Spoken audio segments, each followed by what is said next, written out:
Vamos ao que interessa. João capítulo 12 foi o versículo que nós lemos nesta noite. Os versículos 44 até o versículo de número 50.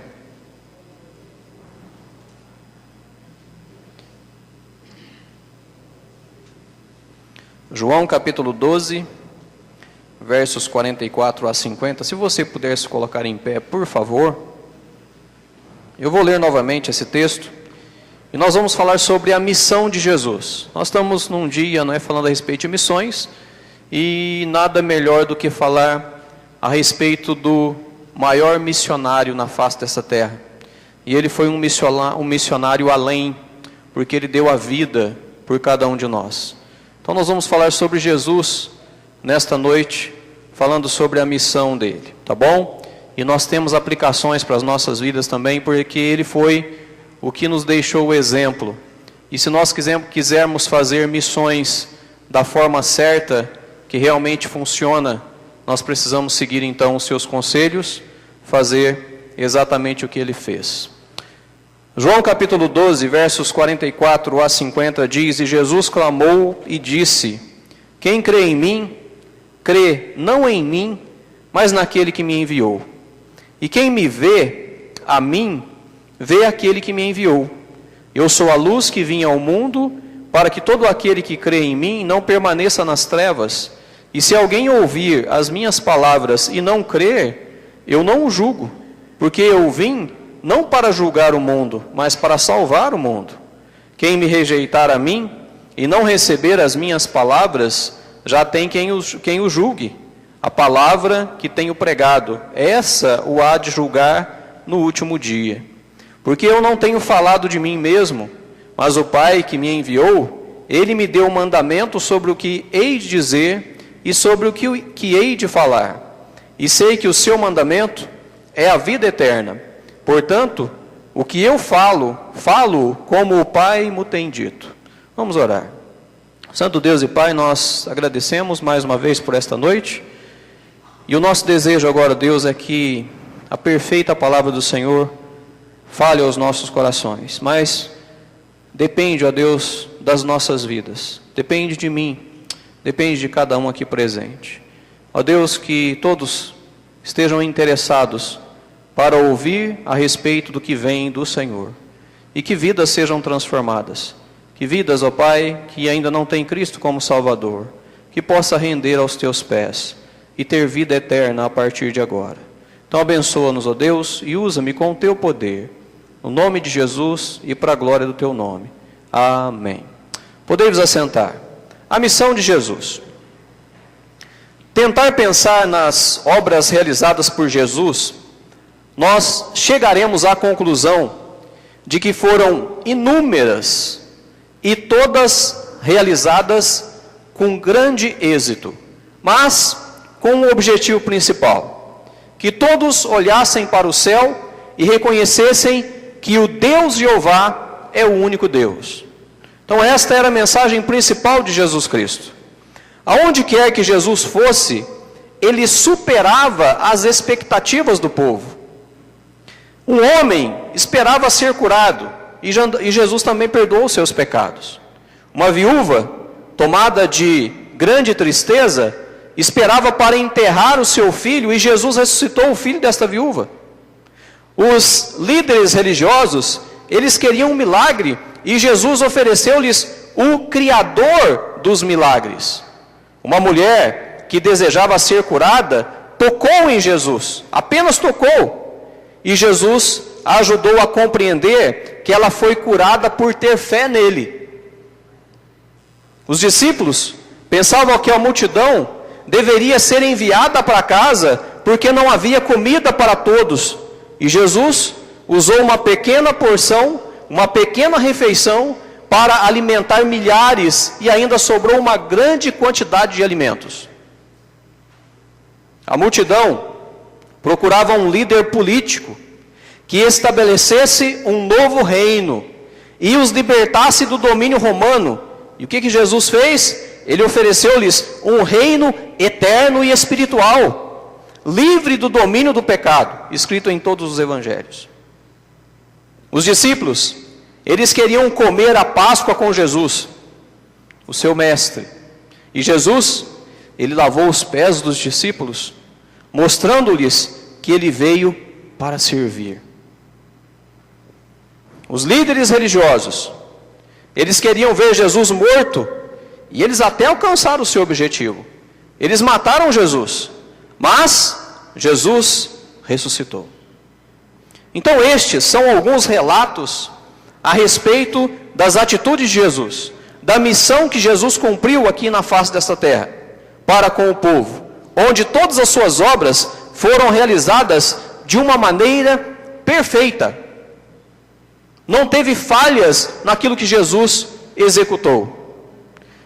O grande momento que nós podemos ver na vida de Jesus é que ele foi 100% homem. Só que ele venceu também essa humanidade, porque não existiu pecado na vida dele. Então tudo que Jesus fez na face desta terra foi perfeito. A missão que Jesus concluiu foi perfeita. E dentre estas obras, nós podemos destacar pelo menos 4 delas, que faz diferença na vida de todos aqueles que ouvem e obedecem ao que Jesus está dizendo. Nós podemos ler lá em João capítulo 12, versículo 49 e 50, porque eu não tenho falado de mim mesmo, mas o Pai que me enviou, ele me deu mandamento sobre o que hei de dizer, e sobre o que hei de falar. E sei que o seu mandamento é a vida eterna, portanto, o que eu falo, falo como o Pai me tem dito. Então o que nós estamos tentando dizer nesta noite, é a respeito da palavra perfeita de Deus. Agora, Deus, ele tem poder para realizar uma missão perfeita na sua vida, na minha vida, mas depende da minha aceitação, depende da minha entrega. Falar de missões é algo que parece ser tão assim longe, missões, mas parece que isso era para o tempo dos discípulos, para a época de Jesus. Não, ele deixou um legado, e ele deixou responsabilidades que eu e você precisamos encarar e precisamos fazer acontecer. A missão de Jesus, ela não parou, ela não acabou, ela continua. E quando Deus nos der vida na face desta terra, nós precisamos fazer missões, porque nós estaremos seguindo aquilo que Jesus deixou, para que nós pudéssemos obedecer, para que nós pudéssemos fazer. Então Jesus quer falar com cada um de nós nesta noite sobre a sua missão. A primeira missão de Jesus foi de anunciar sobre Deus o Pai. O versículo 44 e 45 diz assim: E sei que o seu mandamento é a vida eterna. Portanto, o que eu falo, falo como o Pai me tem dito, e quem me vê a mim, vê aquele que me enviou. Então estes versículos demonstram a lealdade de Jesus em relação a Deus e a humildade perante a multidão. Jesus, ele tinha a capacidade, ele tinha o poder de se colocar num pedestal e dizer: olha, vocês precisam me ouvir e vocês precisam me obedecer. Eu sou a maior autoridade na face dessa terra. Ele tinha toda a autoridade para isso. Mas ele o fez? Não. Ele se humilhou. Ele se humilhou. Ele se colocou como qualquer outra pessoa. Ele não se exaltou. Ele se fez um servo. E ele não se fez apenas um servo. Ele se fez alguém que era excluído pela sociedade, para que ele pudesse alcançar todas as pessoas, para que ele pudesse alcançar o mundo, para que ele pudesse alcançar a mim, pudesse alcançar a você. João capítulo 5, versículo 36 diz: Mas eu tenho maior testemunho do que o de João, porque as obras que o Pai me deu para realizar, as mesmas obras que eu faço testificam de mim que o Pai me enviou. Então Jesus anunciava a respeito do Deus verdadeiro, devido às religiões da época, onde os principais líderes eram os fariseus e os saduceus. Mas também tinham outras religiões formadas pelos essênios, pelos zelotas, pelos herodianos e pelos escribas. Então estes buscavam uma interpretação humana para favorecer a sua classe e procurar aprovar as suas ideias. Com isso, muitas pessoas foram enganadas. E petrificados os corações, ao ponto de não aceitarem a verdade da palavra de Deus. Jesus ele pregou para que o povo pudesse ter os olhos abertos para a verdade e deixassem de ouvir conceitos e opiniões humanistas. Porém, muitos o rejeitaram, preferindo acreditar no homem. Como temos percebido, o surgimento de novas religiões existe até hoje. E o ser humano ainda continua acreditando nos homens. A cada dia surge uma nova denominação. Se vocês forem na internet e buscar lá nomes de igrejas, vocês vão ver cada aberração que é incrível. Nomes de igrejas, nomes de denominações. Aquilo é um relato real. E é o que está acontecendo no mundo hoje. A palavra de Deus, a palavra da verdade, ela não tem sido de tão interesse para as pessoas. E estão indo contra os princípios legítimos da palavra de Deus, da Bíblia em si. Uma igreja verdadeira, ela dá ênfase na pessoa de Deus, e não em coisas mundanas ou no próprio Satanás. Eu vou dizer algo que eu ouvi na televisão certa vez. Não sei se você já ouviu isso de mim. Mas uma vez liguei a televisão e estava num canal de certa denominação, e lá estava estava expulsando um demônio. E o intitulado pastor ali, ele estava falando pro demônio naquela pessoa, né, possesso naquela pessoa: olha, sai e daqui a pouco eu vou te chamar. Tem lógica um negócio desse? Eu nem esperei se ele voltou, eu desliguei a televisão, porque aquilo para mim é heresia, é absurdo. Eles estão deixando o Deus verdadeiro de lado e eles estão colocando o próprio Satanás dentro da igreja. A verdadeira igreja, ela dá ênfase na pessoa de Jesus. Nós não estamos aqui para falar de demônios, não nos interessam os demônios. Nós estamos aqui para falar de Jesus que salva, que liberta. E Ele anunciou a respeito do Deus verdadeiro, Deus o Pai. E é para este fim que nós estamos na face dessa terra. Para anunciar sobre o Deus verdadeiro, o Deus Jeová. Então a missão de Jesus foi anunciar este Deus. E Ele cumpriu perfeitamente esta obra. E como igreja nós não podemos perder o foco de falar sobre o único Deus, fazendo com que a verdadeira palavra ela seja anunciada de forma íntegra. Se eu me desviar desta palavra, se o pastor Fabiano se desviar desta palavra, se os pregadores desta igreja se desviar desta palavra, então nós precisamos fechar essas portas. Precisamos fechar as portas. Não existe mais igreja. Jesus deu ênfase a respeito do Deus verdadeiro. E nós não podemos sair desta linha. Não podemos. Como igreja, nós não podemos calar diante do mundo que não conhece o verdadeiro Deus. É responsabilidade nossa proclamar sobre esta verdade. Você que está aqui nesta noite, conhece o Deus verdadeiro? Sabe que Ele te ama? A palavra de Deus diz, né, em João 3,16, um versículo muito conhecido. Porque Deus amou o quê? Alguém diz aí. Deus amou o mundo. Deus amou o mundo de tal maneira que deu o seu Filho unigênito para que todo aquele que nele o quê? Crê, não pereça, mas tenha o quê? A vida eterna. Então se você ainda não conhece do verdadeiro Deus, poderá conhecê-lo ainda hoje. Basta uma entrega sua. Ah, Senhor, pastor, mas eu conheço a respeito de Deus. Mas você sabe que você pode ir para o céu? Ah, eu já não sei, eu tenho dúvidas. Então não saia daqui com essa dúvida, por favor.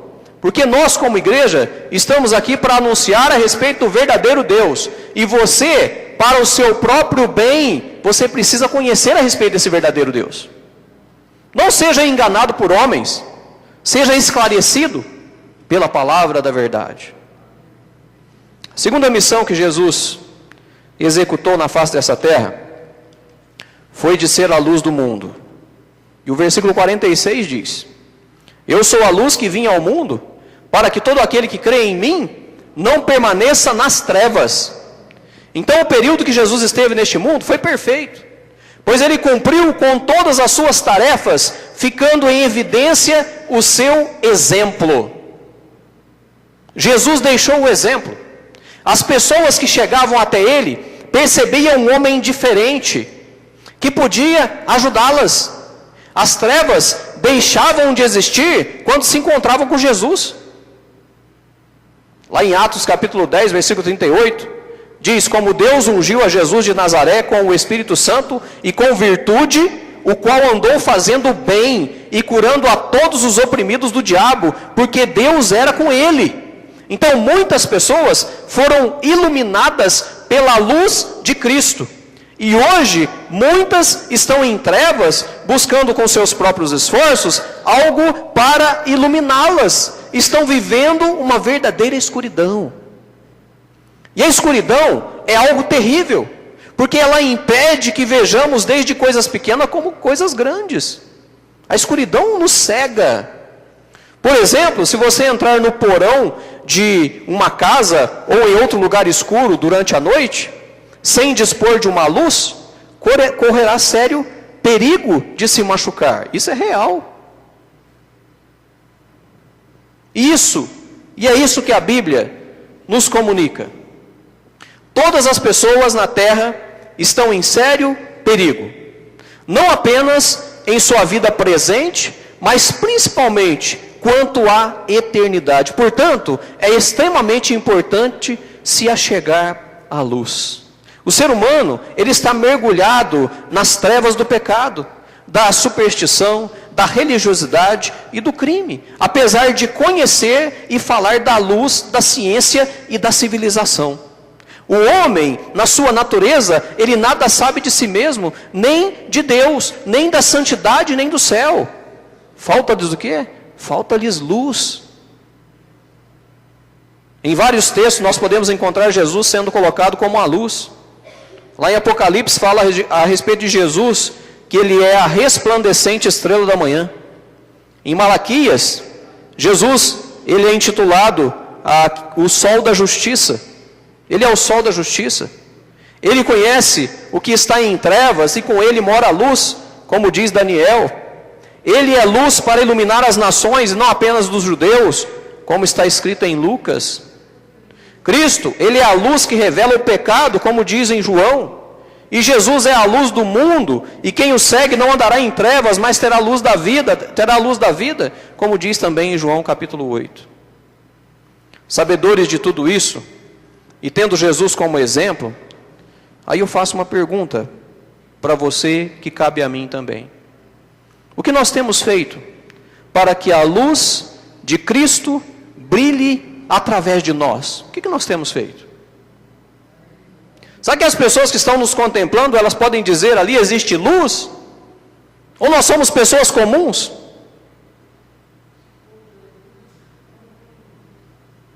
Tudo depende da nossa real preocupação a respeito daquilo que é mais importante. Se o eu é mais importante, eu não conseguirei ser luz. Se o trabalho, os estudos, o lazer e até mesmo a família for mais importante, não será possível desfrutar de luz e nem mesmo ser luz para ninguém.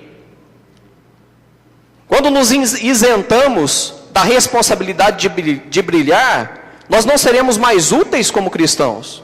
Consegue imaginar isso? Eu vou repetir. Quando nos isentamos da responsabilidade de brilhar, não seremos mais úteis como cristãos. Vida sem Jesus é viver em trevas para sempre. Continuar nas trevas não é ter vida. Agora em João 12:46, a palavra de Deus diz: eu sou a luz que vim ao mundo, para que todo aquele que crê em mim não permaneça nas trevas. Isso quer dizer que ninguém precisa ficar nas trevas, precisa apenas crer, pois Jesus, ele cumpriu perfeitamente a sua missão como luz do mundo. E pensando em missões, eu e você precisamos ser essa luz. Nós somos a luz, nós somos o sal da terra. Temos brilhado? Temos feito diferença? Precisamos fazer. Os cristãos da época de Jesus, eles faziam diferença. Eles eram vistos. E por serem vistos, eles foram apedrejados, eles foram decapitados, eles foram de N formas, tiveram suas vidas destruídas e com muito sofrimento. Eles fizeram diferença. Valeu a diferença que eles fizeram? Eu posso te garantir que valeu. Hoje nós estamos num mundo, vou dizer do Brasil, não é? Porque nós temos regiões no mundo em que o evangelho sendo pregado é motivo de morte. Mas nós estamos num país livre. Num país onde nós temos toda a liberdade para falar a respeito desse Jesus Salvador, que é a luz do mundo. E quando eu falo a respeito dele como luz do mundo, eu me torno luz também. Eu faço a diferença também. Então não vamos nos comparar e nos adequar ao mundo, não. Vamos nos comparar e nos adequar à pessoa de Cristo. Porque aí nós vamos ser diferentes. E é isso que o mundo está precisando. Se eu amo almas perdidas, se eu amo pessoas que não têm conhecimento de Cristo e que estão indo para o inferno, se eu amo essas pessoas, então eu vou querer fazer a diferença. Eu não vou perder a oportunidade de falar da luz que brilha, da luz que tira as trevas. Não vou perder a oportunidade. Nós temos um evangelista, não é? Ordenado da nossa igreja, que é o irmão Zander. Mas eu digo uma coisa para você: para ser evangelista não precisa ser ordenado. Para ser evangelista precisa apenas amar almas perdidas e não perder a oportunidade de falar a respeito da luz para essas pessoas. E todos nós temos esta incumbência, todos nós temos esta responsabilidade de anunciar a respeito da luz. Se eu não estou falando de luz, eu estou sendo trevas. Se eu não estou resplandecendo luz, quer dizer que não existe brilho nenhum na minha vida. Não estou fazendo nenhuma diferença. E nós precisamos fazer diferença. Jesus, ele fez diferença. Ele foi a luz do mundo. Ele cumpriu com a sua missão. Em terceiro lugar, outra missão cumprida por Jesus foi a de ser o Salvador do mundo. O versículo 47 diz: se alguém ouvir as minhas palavras e não crer, eu não o julgo, porque eu vim não para julgar o mundo, mas para salvar o mundo. Muitos colocam Jesus numa posição de maior revolucionário que já existiu na face desta terra. Será que isso é verdade? Será que Jesus foi o maior revolucionário da face da terra? Eu vou falar um pouquinho de história para vocês agora, a respeito de alguns revolucionários. Nós tivemos como revolucionário Jean-Jacques Dessalines. Ele afetou 430 mil pessoas. Anos antes dos movimentos de independência da América Latina, um escravo nascido em Guiné, ele venceu as tropas de Napoleão e transformou o Haiti em um país independente. Dessalines, ele envolveu-se com grupos armados na adolescência e foi aclamado como imperador do novo país em 1804. Ele morreu 2 anos depois, com fama de ditador, tentando conter um grupo de rebeldes. Esse foi Dessalines. Nós temos outro revolucionário, Simão Bolívar. Ele afetou 2,4 milhões de pessoas. Bolívar, ele ajudou a libertar 6 países: Bolívia, Colômbia, Equador, Panamá, Venezuela e Peru. Além de liderar os exércitos locais contra a Espanha, ele também idealizou um país democrático, a Gran Colômbia, que reunia os atuais Panamá, Venezuela, Equador e Colômbia. E a nação surgiu em 1919 e rachou após a sua morte. Nós tivemos também a Maximilien de Robespierre. Ele afetou 2,8 milhões de pessoas. Nenhum outro movimento foi tão influente quanto a Revolução Francesa, que teve este intelectual entre os seus principais líderes. Curiosamente, na própria França, o movimento durou pouco, provocou milhares de mortes na guilhotina e acabou com Napoleão assumindo o poder. Mas os ideais de liberdade, igualdade e fraternidade permaneceram. Nós tivemos também Fidel Castro. Ele afetou 5,8 milhões de pessoas. Uma revolução é um movimento popular organizado para derrubar um governo. Definição perfeita para a turma do Fidel. Começando com apenas 82 pessoas, ele atravessou Cuba, angariou apoio e chegou ao poder. O companheiro Che Guevara, ele tentou repetir o exemplo no Congo e na Bolívia, mas sem sucesso. Nós tivemos outro também, que foi George Washington, que ele afetou 2,5 milhões de pessoas. Após a guerra pela independência, o grande líder militar dos Estados Unidos foi também o primeiro presidente da nova nação. E para garantir que o país não fosse invadido, ele não se desmembrasse e também não se transformasse em uma federação, ele recorreu a toda a sua habilidade política. De quebra, ainda escolheu um lugar para construir a capital, batizada em sua homenagem. Guilherme de Orange, ele afetou 2,4 milhões de pessoas. Se Holanda e Bélgica são hoje nações autônomas, é por obra deste homem. Orange iniciou o movimento para vencer o exército da Espanha, um dos mais poderosos da época. Ele morreu antes de ver os Países Baixos a conseguirem a independência definitiva, que só viria em 1648. Então a bandeira de sua família inspirou a da Holanda. Nós temos também Mao Tse Tung. Ele afetou 541 milhões de pessoas. Nem todo revolucionário é democrático. Ele pôde chegar ao poder com apoio popular e depois instalar uma ditadura. Foi o que aconteceu com Mao Tse Tung. O líder começou a reunir simpatizantes na China em 1927. Ele atravessou o país na década de 1930 e apenas em 1949 levou os comunistas ao controle da nação. Ficou no poder até o fim de sua vida e foi o responsável direto pela morte de estimados 50 milhões de pessoas. Nós também temos Mahatma Gandhi. Ele afetou 350 milhões de pessoas. É difícil imaginar uma revolução sem guerra, mas ele conseguiu. Com a política de não violência, que durou 20 anos, e o levou a encarar a prisão várias vezes, ele mobilizou a opinião pública internacional e criou condições políticas que permitiram que a Índia se tornasse independente depois de 9 décadas dominadas pelos ingleses. Temos também Vladimir Lenin. Ele afetou 150 milhões de pessoas. Muitos dos maiores líderes da história não eram militares, mas intelectuais bons de papo, que conseguiam mobilizar as pessoas. Lenin era um jovem sem interesse por política e com uma carreira garantida na Rússia dos czares. Aos 16 anos, quando seu irmão foi preso por tentar matar o imperador Alexandre III, ele adotou o marxismo e liderou a revolução mais influente do século XX. Tivemos também Júlio César. Ele afetou 45 milhões de pessoas. Após vencer uma longa guerra civil contra o senador Pompeu, ele transformou a República Romana num império que só iria acabar oficialmente no ano 476.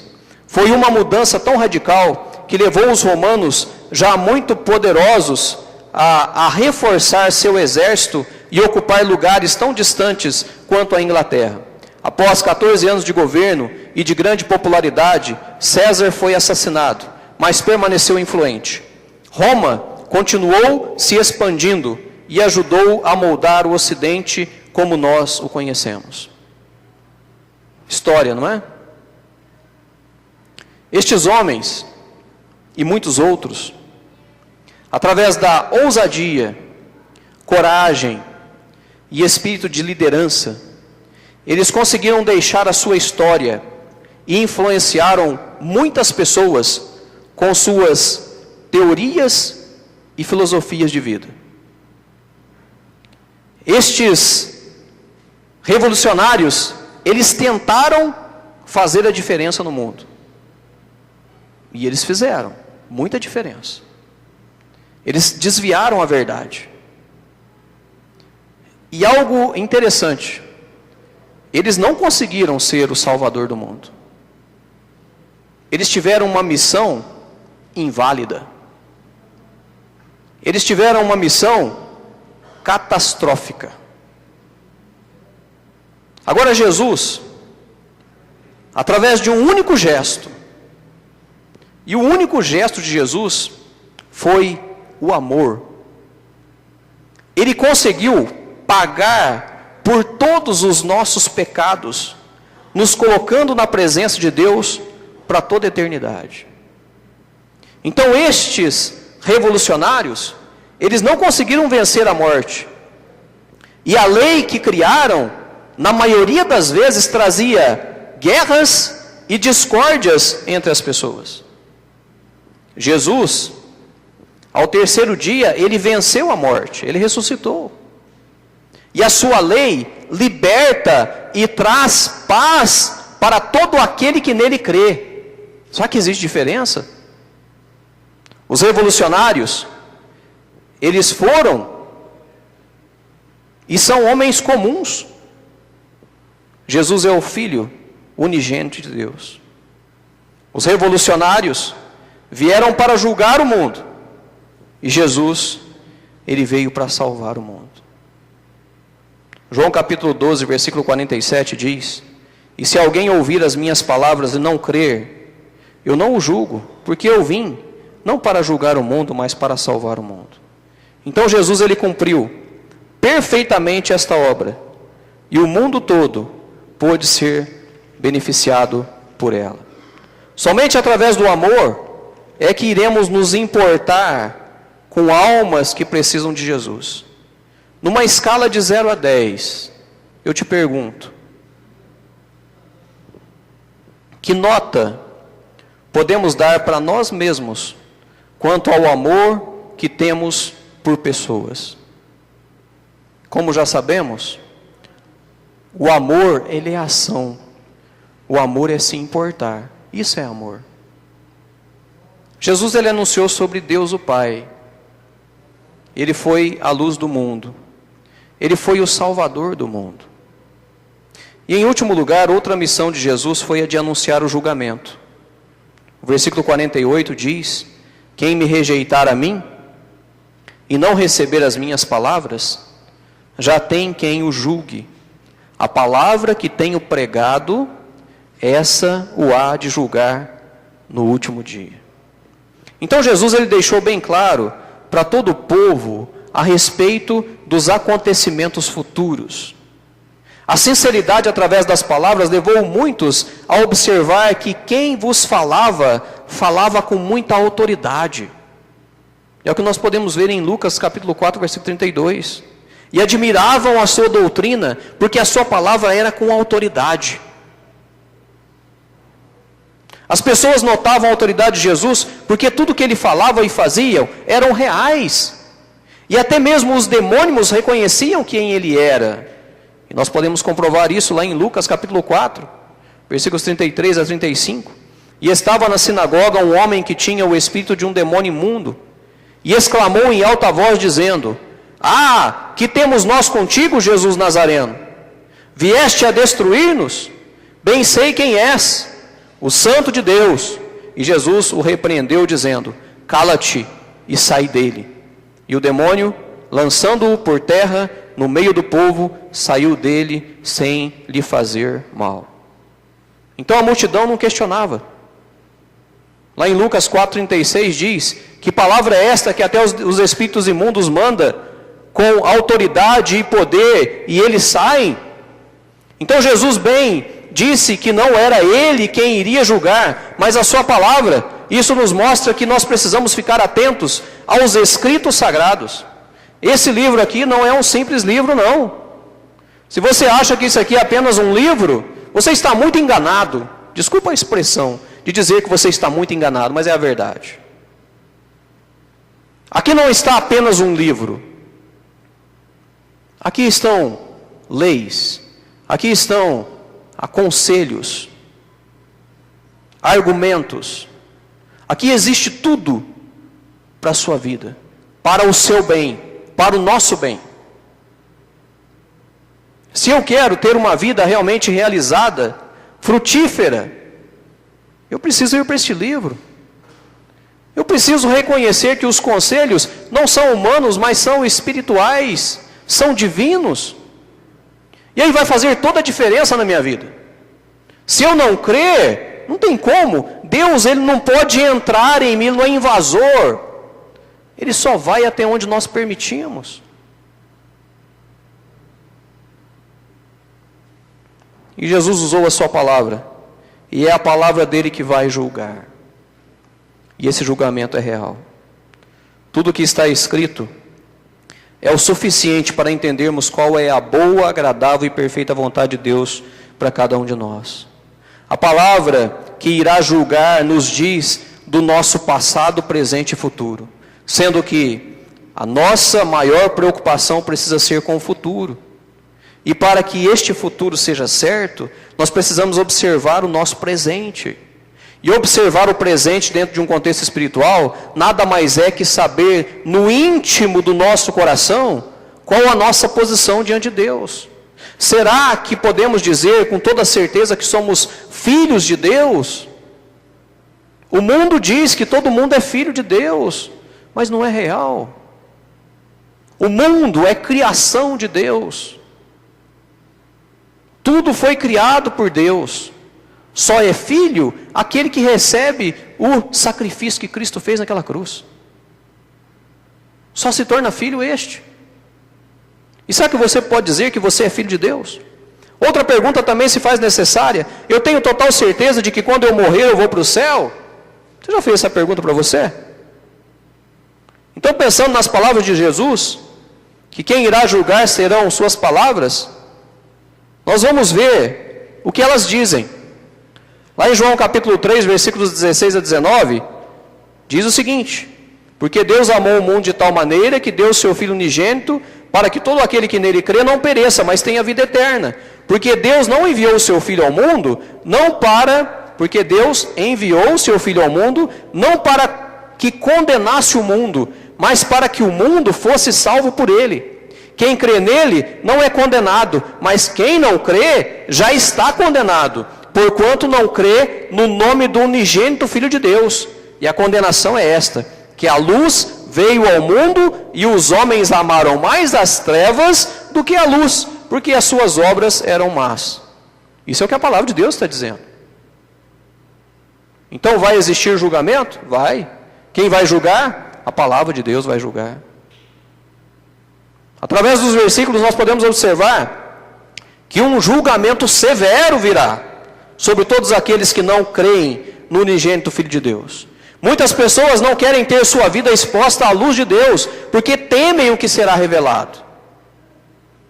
E Apocalipse capítulo 20, versículo 15 diz: e aquele que não foi achado escrito no livro da vida foi lançado no lago de fogo. Aí eu te faço essa pergunta também: será que você tem certeza que o seu nome está escrito no livro da vida? Se tem dúvidas, por favor, reconheça Cristo como seu Salvador. E com uma atitude desta, você vai ter o seu nome escrito no livro da vida. E você sabe que nem mesmo Deus pode tirar o seu nome do livro da vida? Isso é real. Uma vez escrito, ali está autenticado. Não sai mais. Você está garantido. E nós precisamos anunciar isso para o mundo. Se você tem certeza da sua salvação, nós precisamos fazer as pessoas conhecerem a respeito disso. Diante deste versículo, a visão de João não permite áreas duvidosas no julgamento divino. Se através da fé não nos identificamos com Cristo e não o confessamos como Senhor, não haverá qualquer esperança, nenhuma segunda chance e nenhum outro apelo. Olha, me perdoem em falar isso, mas talvez esta noite seja a sua última oportunidade.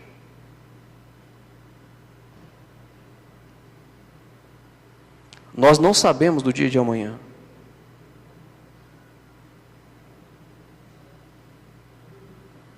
Vamos perder a oportunidade? Eu não quero perder a oportunidade de ter certeza que eu vou para o céu, de ter certeza que o meu nome está escrito no livro da vida. Eu não quero perder essa oportunidade. Lá em 1 João capítulo 5, versículos 12 e 13, diz: quem tem o Filho tem a vida. Quem não tem o Filho de Deus, não tem a vida. Estas coisas vos escrevi a vós, os que credes no nome do Filho de Deus, para que saibais que tendes a vida eterna, e para que creiais no nome do Filho de Deus. Jesus, através de suas expressões, ele anunciou perfeitamente que o julgamento ele é real, mas também proclamou que a libertação deste juízo se dá através da fé nele. Se você crer nele, então você será liberto deste juízo, desta condenação fatal. Sendo já libertos da condenação, nós não podemos nos calar quanto a este real julgamento que virá para todos, sendo para os salvos o tribunal de Cristo e para os perdidos o grande trono branco. Consegue imaginar-se recebendo uma correção de que não se importou em falar para as pessoas que um dia seriam julgadas? Consegue imaginar isso? É ruim quando nos chamam a atenção, não é? Ninguém gosta de ser chamado a atenção. A começar pelas criancinhas. Criança nenhuma gosta de ser chamada a atenção. Agora o adulto ainda mais. Nós precisamos nos atentar pelo seguinte: um dia nós salvos, você tem certeza da sua salvação? Nós seremos julgados lá no tribunal de Cristo. Será que nós vamos ser envergonhados? Ou será que nós vamos ser intitulados como servos bons e fiéis? Vai depender da nossa ação aqui na face dessa terra. A minha e a sua ação. Agora essa ação, ela tem um quesito, que se chama glórias a Deus. A sua ação, se é para a glória de Deus, você vai receber o título servo bom e fiel. Agora, se a sua ação é para o seu reconhecimento, se a minha ação é para o meu reconhecimento, eu vou ser envergonhado. Será provado pelo fogo. Palha, feno e madeira. Vai virar cinza. Não tem valor nenhum. Vamos fazer o seguinte então. Que toda a nossa ação seja para a glória de Deus. Porque o julgamento ele é real. E quem avisa, amigo é. Não é essa a expressão? Quem avisa, amigo é. Então vamos fazer a nossa ação para a glória de Deus? Agora eu disse, vamos fazer a nossa ação? Nós precisamos agir, irmãos. Sabe por que nós precisamos agir? Nós precisamos agir porque as pedras estão clamando. Nós precisamos agir porque a falta de verdade está sendo proclamada de uma forma tão ardente, tão comovente, que pessoas estão acreditando. E sabe de quem é a culpa? Não adianta nós olharmos para um televisor e falar assim, mas como são hipócritas. Não adianta nada a gente fazer isso. Não adianta nada nós ficarmos condenando aqueles que estão indo, pregando um falso evangelho. Não adianta nada. O que realmente adianta é nós arregaçarmos as mangas e fazermos a nossa parte. E anunciarmos desse julgamento que é real. Onde nós também seremos pegos por esse julgamento. E aqueles que nós não estamos falando de Cristo, eles vão morrer e vão ter o julgamento do grande trono branco. E ali não existe absolvição, ali é somente condenação. Que Deus tenha misericórdia de mim e de você. Que façamos missões como Jesus fez. Ele anunciou a respeito do julgamento. Porque isso é real.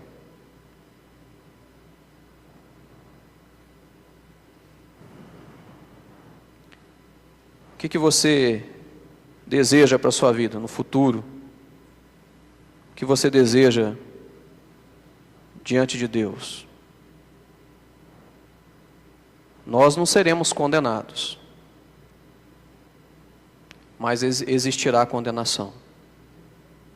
E depende de nós na face dessa terra, para que muitos não sejam condenados também. O meu coração, ele precisa arder por pessoas.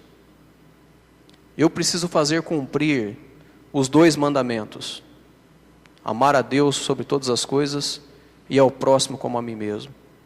Isso precisa arder na minha vida. Se eu não amar pessoas, eu não vou me interessar por elas.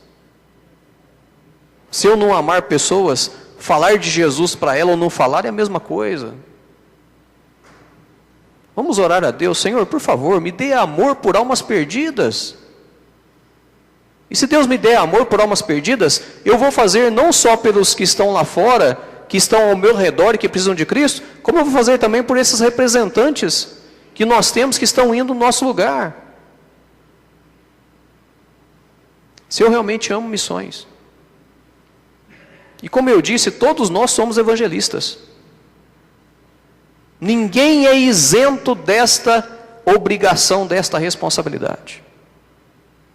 Onde você estiver. Ah, pastor, eu trabalho numa empresa e eu estou diante de 4 paredes e não tenho contato com ninguém. Olha, me desculpa a expressão, mas eu duvido que você não tenha contato com ninguém.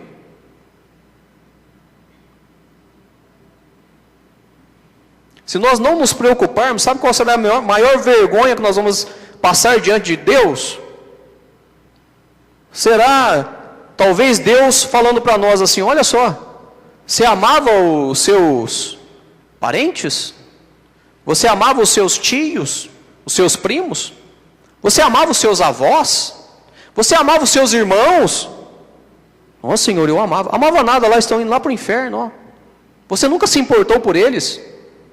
Você nunca falou de Jesus para eles? Nós queremos nos esconder diante de uma espiritualidade longe. Não, a espiritualidade nossa precisa habitar no nosso semelhante, aqueles que estão esbarrando em nós todos os dias.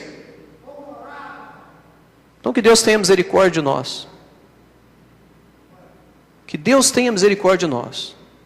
E que venhamos nos preocupar com almas que estão carecendo de Jesus. Concluindo, nós vimos sobre a missão de Cristo nesta terra, que foi anunciar sobre Deus o Pai, ser a luz do mundo, ser o Salvador do mundo e anunciar o julgamento. Nós podemos dizer que fazemos parte nesta missão? Podemos dizer que fazemos parte nesta missão?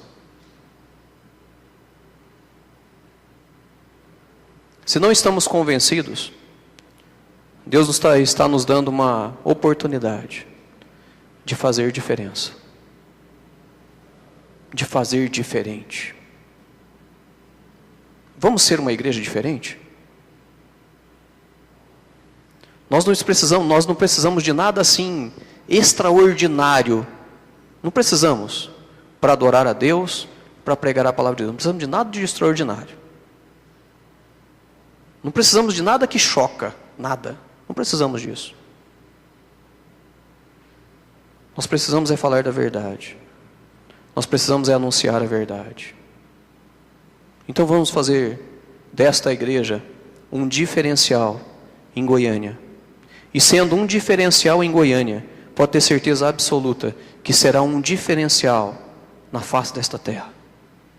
E será um diferencial lá no céu. Que Deus nos ajude. Que Deus nos abençoe. Feche seus olhos, vamos orar.